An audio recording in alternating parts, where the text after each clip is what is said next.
dead and 41 others injured. Former CE Donald Zheng pleads not guilty to a charge of accepting an advantage.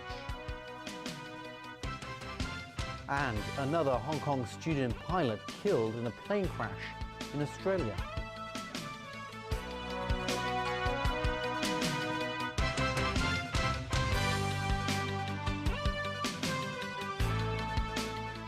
Good evening.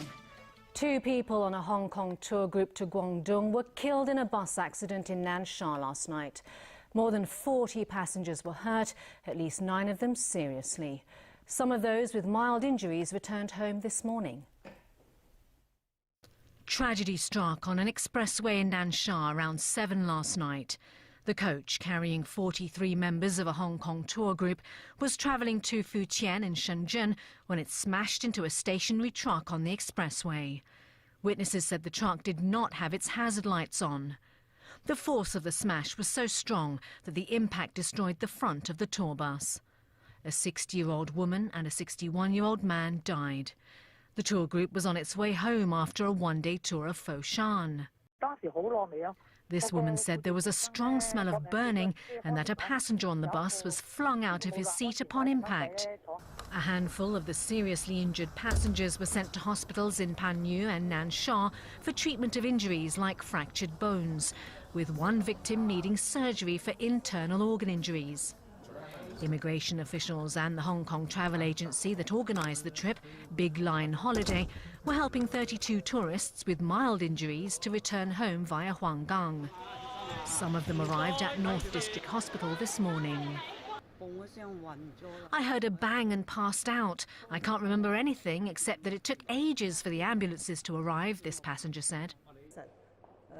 Ahead of an executive council meeting this morning, the chief executive expressed her condolences to the victims' families. Carrie Lam also pledged that the government would liaise with its Guangdong counterparts to help those involved in the accident. A manager at the tour agency said initial inquiries revealed there was no speeding involved. He noted the driver was unlikely to be suffering from fatigue, as he would rest at every sightseeing stop. According to another local tour agency, these kinds of one-day tours to the mainland are popular with seniors, as they range in price from $50 to a few $100 per person. And there were some serious traffic accidents across town today. A truck crashed into 13 cars in Mong Kok this afternoon. The truck was making a turn into Keelung Street when the driver lost control and drove into 13 cars parked nearby. It did not stop until it collided with another truck. Firefighters were also called to the scene because one of the cars was carrying gas cylinders. An elderly woman was taken to hospital for minor injuries. The driver of the truck was escorted away by officers for further investigations. Meanwhile, 2 wheels on a dump truck flew off while it was on the road in Kwun Tong. It hit 2 cars following the truck. Luckily, nobody was injured, but the incident did cause major traffic jams along roads in the area, especially those leading into the Cheung Kwan O Tunnel. A jury of 4 men and 5 women was selected at the High Court today for the corruption trial of former Chief Executive Donald Zheng. The trial is expected to last around 25 days, and Zheng pleaded not guilty to 1 count of accepting an advantage. Caleb Long was at the courthouse. Donald Zheng arrived at the High Court this morning, accompanied by his wife Selina and brothers Zheng Yanpui and Zheng Yamchun. His son Thomas was also there. The former CE is accused of accepting an advantage from January 2010 to June 2012 while he was in office. The prosecution accuses Donald Zheng of accepting free renovation of his Shenzhen penthouse. In return, he allegedly remained favorably disposed to Wave Media Limited. Zheng pleaded not guilty to the charge.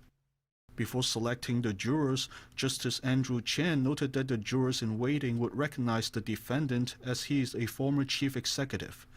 They may have heard allegations against the defendant through the media and word of mouth.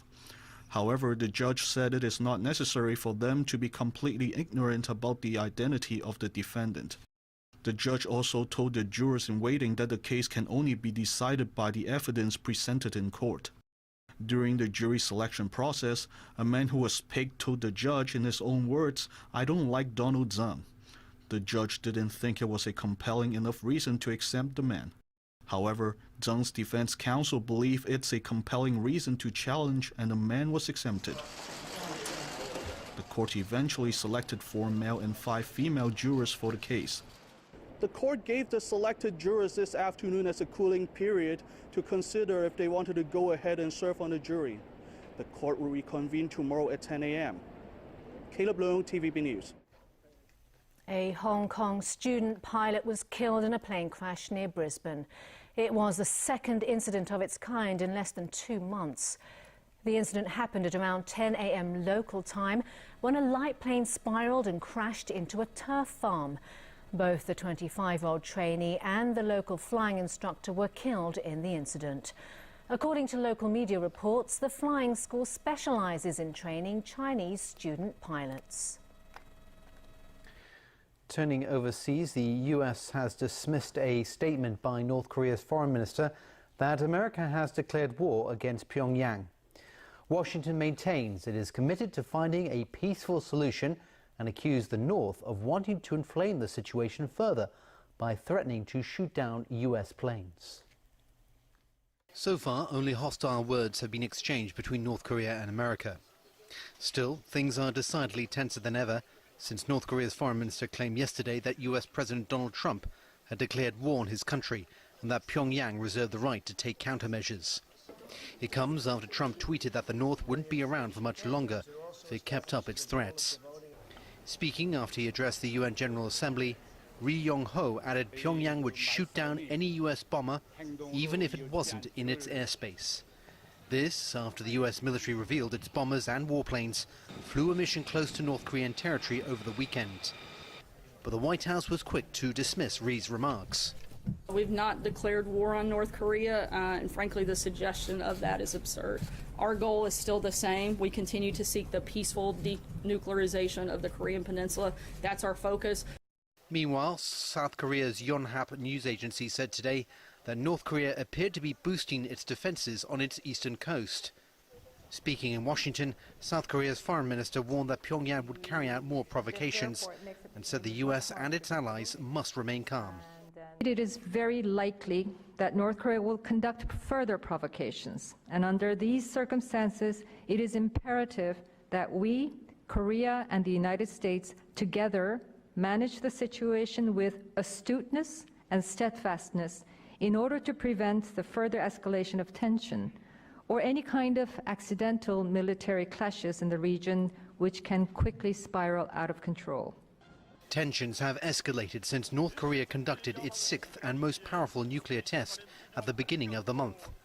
But the rhetoric has reached a new level in recent days, with both US and North Korean leaders exchanging threats and insults. In the US, 2 National Football League teams managed to steer clear of an ongoing controversy over national anthem protests that has pitched the White House against the country's #1 sport. Both the Dallas Cowboys and Arizona Cardinals chose to stage a pre-game moment of unity instead. Jeff Tang reports. At a time when tensions between US President Donald Trump and America's biggest sport are coming to a head, NFL giants Dallas Cowboys decided to take a different approach. The Cowboys, named the world's most valuable sports team of 2017, made a show of unity before their Monday night game against the Arizona Cardinals. Players knelt with owner Jerry Jones and his family before a giant American flag was unfurled. Then they rose arm in arm just before the Star-Spangled Banner was played. There had been much interest in whether the Cowboys would kneel during the national anthem, as other NFL teams had done, since Jones has been a staunch supporter of Trump. This comes as the controversial leader continued to berate players for kneeling during the national anthem, while mocking the game's drop in popularity. But football fans who are in Phoenix to catch the game are getting sick of the mix of politics and sports. I don't want to hear about who's taking a knee, who's not. I don't want to hear about what Donald Trump is saying, what he's not, because every time I turn on the TV now, that's all I hear is Donald Trump.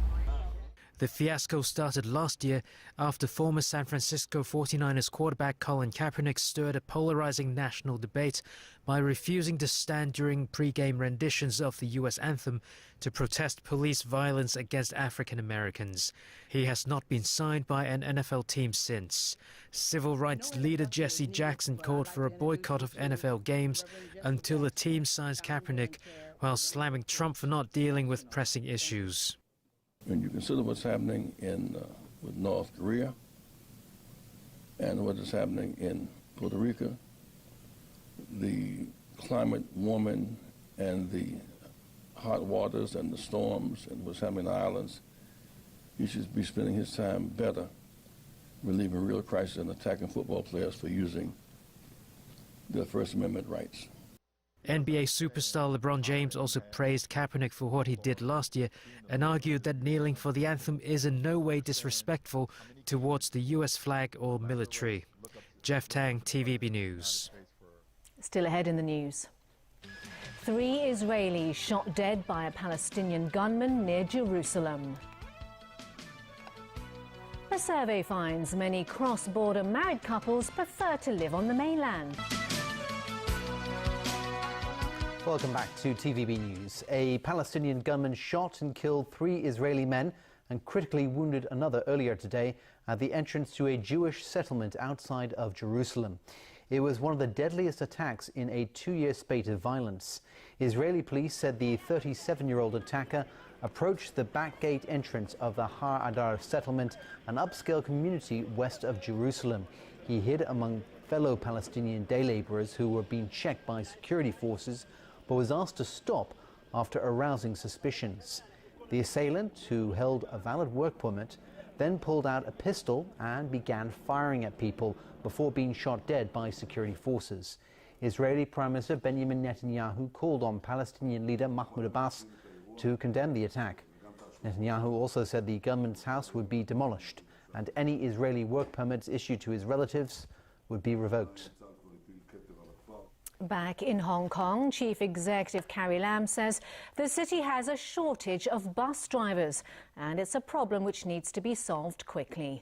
She was responding to questions about last week's fatal bus crash, an accident which has raised new questions about staff shortages and the hours drivers work. Winner Wong reports. Speaking after an executive council meeting this morning, Chief Executive Carrie Lam spoke about the number of serious traffic accidents lately. She talked about the fatal bus accident involving a Hong Kong tour group in Guangdong that killed 2 people last night. And last Friday, a city bus in Sham Shui Po mounted the sidewalk before ramming into an old tenement building. 3 people died in the accident, with several more remaining in serious condition. Asked whether there's a need for better legislation, Lam said that was not the right question to ask. It is not a question of legislation. It is a question of how we can ensure the bus operation is safe in Hong Kong, which requires also not only regulation on the part of government, but also full support and cooperation of the bus companies. But on a broader scale, it also concerns an issue of labor supply. So the government will tackle this both at the more macro level of labor supply and also at the operational level with the various bus companies. Lam will deliver her maiden policy address in less than a month. She used today as an opportunity to explain her ideas beforehand, in particular on the city's housing problem. 房屋問題係唔可能喺一朝一夕可以解決。 The housing issue is not something that can be solved overnight, she said. Some people may think the government's policies are like a drop in the bucket, but I hope society can understand my colleagues are willing to use all possible means and are determined to solve the problem.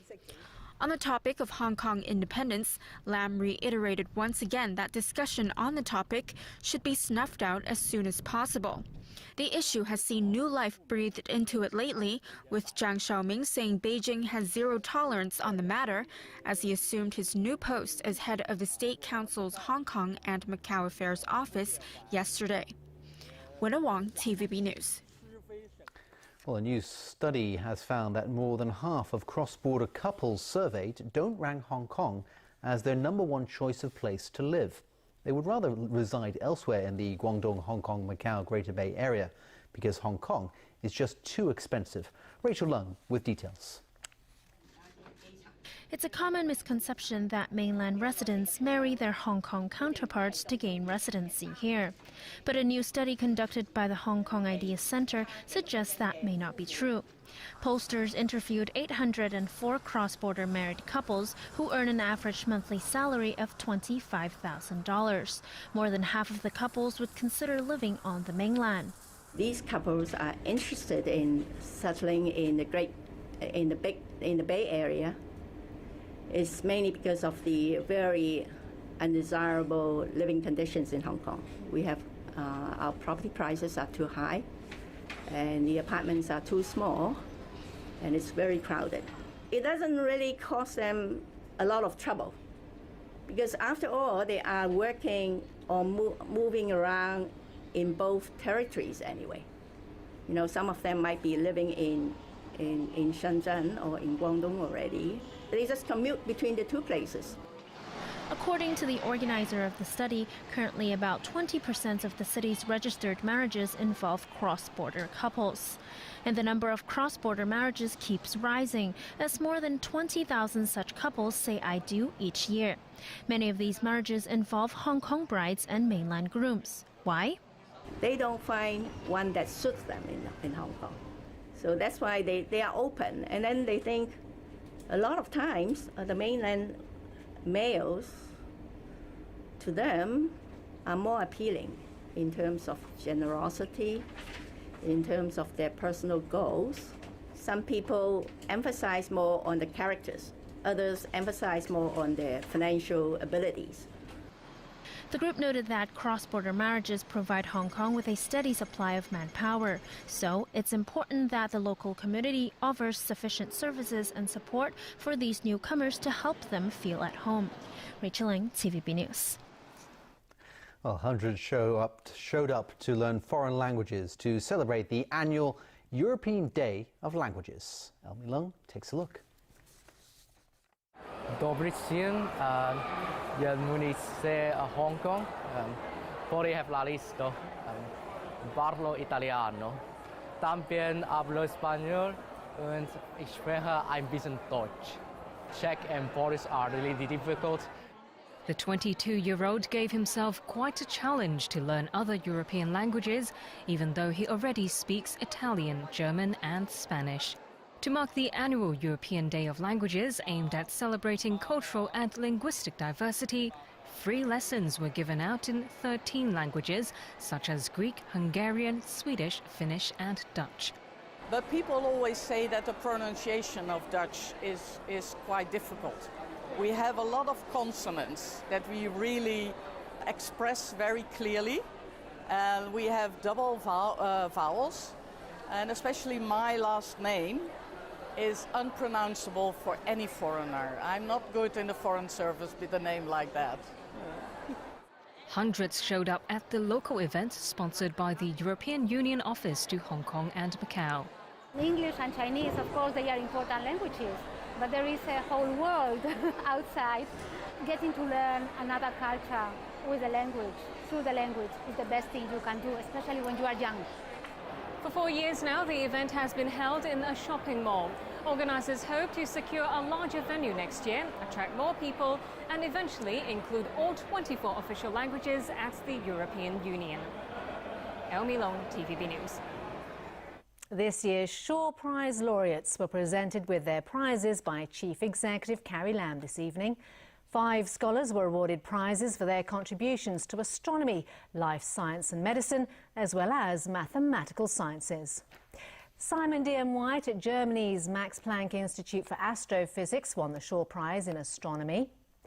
California-based scholars Ian R. Gibbons and Ronald D. Vail shared the honour in the life science and medicine category. And Princeton Professor Janos Collar and French academic Claire Voisin were jointly awarded the prize in mathematical sciences. Each prize carries a monetary award of $1.2 million. Right, some more winners in sport tonight, Tony? Absolutely. Great. Arsenal